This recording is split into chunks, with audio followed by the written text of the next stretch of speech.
and I had the pleasure of going to a French Carrefour.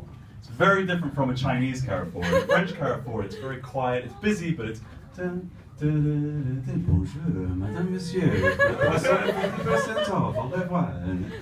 Whereas in the Chinese Carrefour, it's 10 people lined up giving out free stuff. And I mean, that can't be too bad, but it really depends on how loud the amp is turned up on their little, on their belt.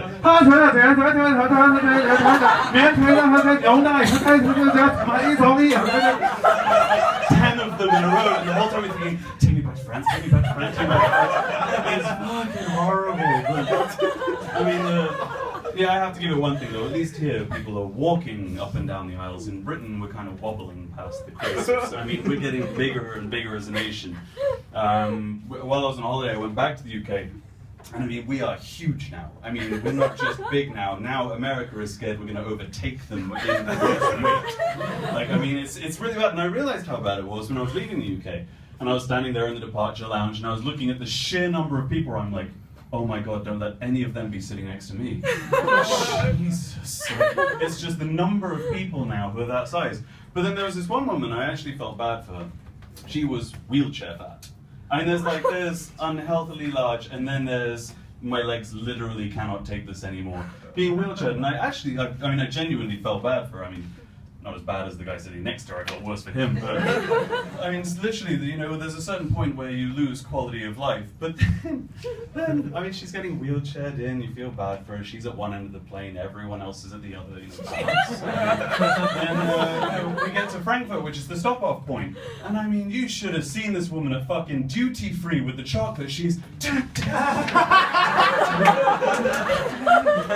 loving it! She was the happiest woman in the world. All that underpriced Toblerone. No, I felt bad for her. But I mean, when you get to the size, like, I felt really bad. Just I got this flash in my head. You know when you like lose your sunglasses and you're looking around, they've been on your head the whole time. I just got this image with this woman where she's like, "Can't find my phone! Someone call my phone!"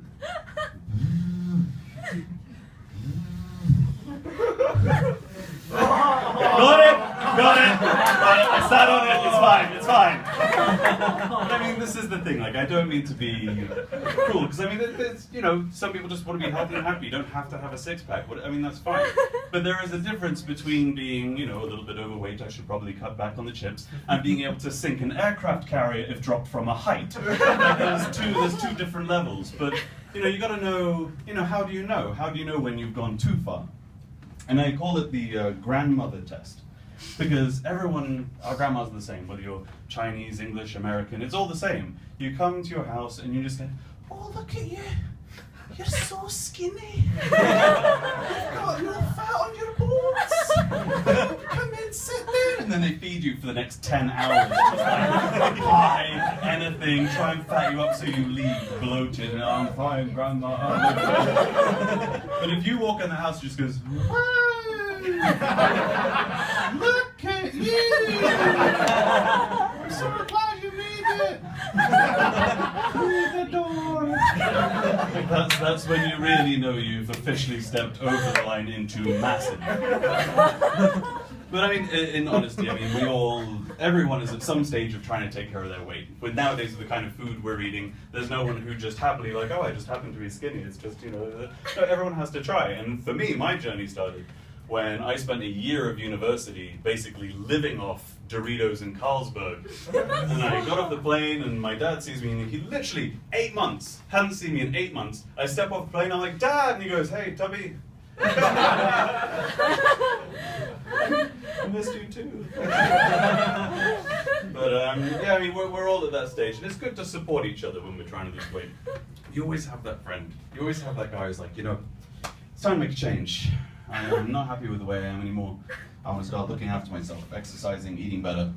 Then you go out to dinner with this guy and he orders like a triple jalapeno burger and truffle fries and you're just like, ah, yeah, okay. It's fine.